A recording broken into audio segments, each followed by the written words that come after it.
Welcome to iMovie in 10 minutes or less. In this video, I will be explaining iMovie for the iPad. You can see that on my iPad I am running iOS 11.2. If you are running a different version of iOS, then your screen may appear a little bit different than mine. The first thing you need to do, obviously, is to locate iMovie.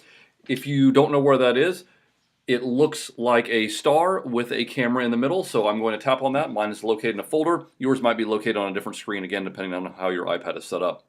Once iMovie loads, you will notice there are three tabs. There is a video tab, there is a projects tab, and there is a theater tab. For the purpose of creation, you are going to focus entirely on the projects tab. So that is where we will start both of our operations. Again, the projects tab is where you're going to focus if you are creating an iMovie. You will see any movies that you have previously created when you've used iMovie in the projects tab, and when you are ready to create a new movie, you can click the plus button. Here you will have two options. You can choose from either a movie or a trailer. I will show you some of the features of both of these two types of projects. First, I will show you the trailer option, and this allows you to follow a template to create a Hollywood-style movie trailer, exactly like it says. And once you click on the trailer, you will see that there are a number of different options for sort of generic themed movies, everything from adrenaline movies to independent films to romances, and you are simply going to choose one of those and then you are going to fill in your information. So I'm going to click the superhero one. At any point, I can preview that by hitting the play button, but I'm just going to go ahead and click create just to show you how it works. And again, at any point here, I can also preview by hitting the play button in the middle left. You will notice that all the information has been filled in for you. So for example, the movie name is Super Family. If you click there, you can backspace and you can rename this anything you want. So if I just want to call it Super School, I can do that. And I now have the information in that I want. And I can go through and change all the options that are there. At any point, I can click the storyboard. This is the great feature about the trailer. It essentially lays out the video for you. So it tells you exactly all the shots you need to have and how long they have to be. At any point, you can go down here on the lower left and you can choose videos or you can choose photos, and you can insert any video or any photo that you have currently stored on your iPad into the trailer. Very simple and very easy to do. All you need to do is find the media and click on that and it will be inserted. So if I wanted to put a picture in, I could drop that picture in. Obviously this is not going to match the theme very well, but I can drop that picture in and then I can hit preview. Or alternatively, I can tap on the camera and I can use the camera to take pictures or to take videos, and it will insert the picture or video as needed. I'm not going to do that because when I turn on the camera, it messes with the recording that's going on. So you can do that at any point. You can use the camera to record anything, you can drop pictures in, and then you can hit play. So that's how you go about creating a trailer. Back at the creation of a new project, your other option is, of course, to select a movie and to create a movie. Once you select that, you will have the ability to select any pictures or videos that you want to automatically be included in the movie you are creating. You can choose from moments, videos, photos, or albums by simply tapping on any one of those. So if I want to select for my photos, I could choose right there. Please be aware that any photo, video that you select for a trailer or for a movie must be stored on your iPad. Do not put it in the iMovie and then delete it off of the iPad before you have rendered the movie. Rendering will be the very last segment of this video.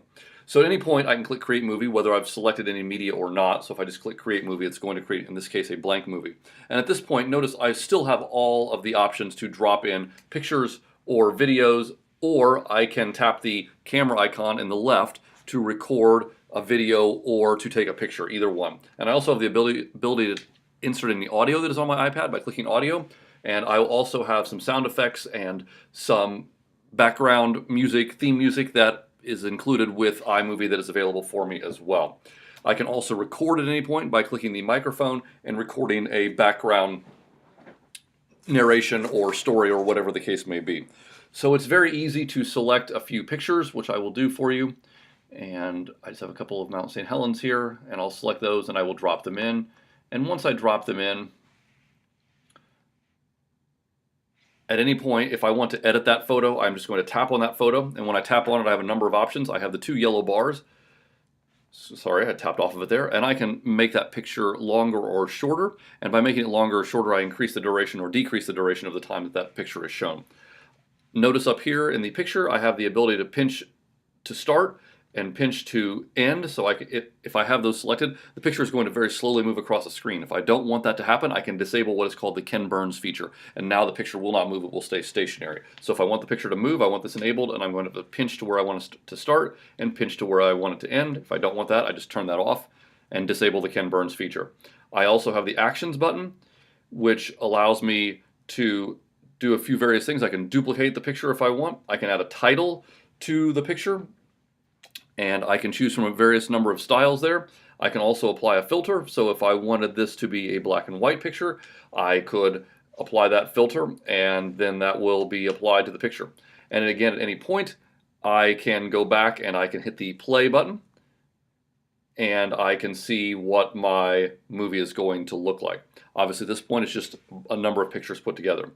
There are the two triangles that appear to be pointing into each other, or an hourglass on its side. If you tap those are the transitions, so you can choose how long you want the transition to be, anywhere from 0.5 seconds to 2 seconds. You can turn sound effects on, or you can turn them off, and you can choose what type of transition you want, whether you want none, theme, dissolve, slide, wipe, or fade. And again, that's entirely up to you. Also, at any point, you can grab a picture, and you just by grabbing it and moving it, you can reorder the pictures. So if I wanted to start with this picture to show students where Mount St. Helens is in relation to where I am, then I can simply select that picture, and again, I would have the option to manipulate that in a various number of ways by selecting the options that are shown below. If I want to record something, I click the record button. So if I wanted to click record a narration, then I could click this button right here and record.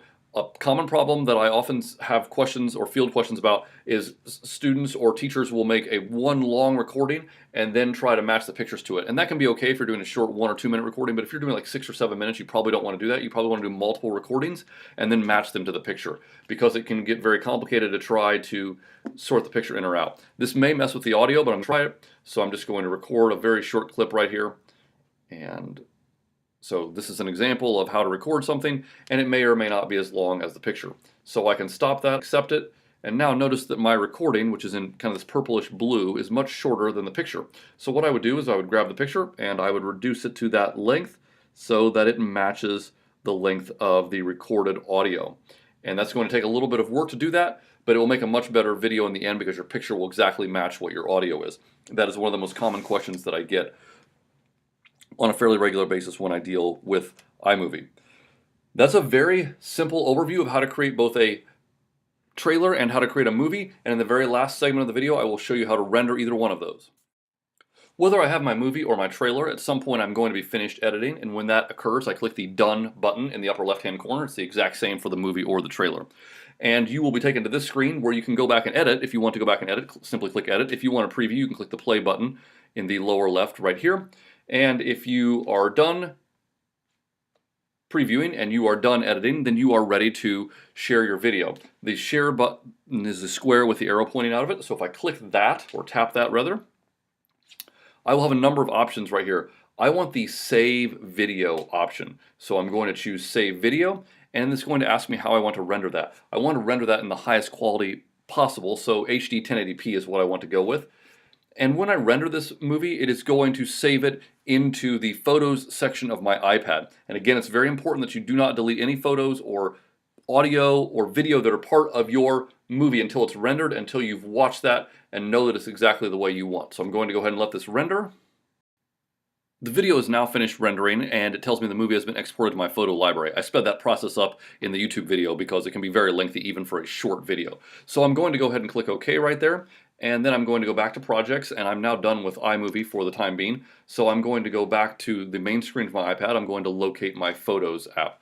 Once my Photos app is open, then I can see that today I have rendered this video. So I can view that video by hitting play, and once I can make sure and verify that that is exactly the video that I wanted to create, and I no longer need to do any editing. Then you could go back and delete any pictures that are associated with the video. But if you do that before the video renders, it's going to cause a lot of problems, and it will not render correctly. Alternatively, if you are using an iPad that is low on space, such as a 16 gigabyte iPad, you probably want to invest in using something like Google Photos and back up all of these items to the cloud so that you can get them off of your device. You can see that's what I do. I only have a small number of pictures on my iPad so I can run other applications. I back up everything to Google Photos, and that way I don't have to worry about movies that I render taking up a large amount of space. I can render them and then upload them and still have them for later use. Hopefully that helps you out. iMovie is a great program. It allows you to make a lot of movies in a very creative way, and I think students really enjoy using iMovie. If you have any questions about it, please let me know.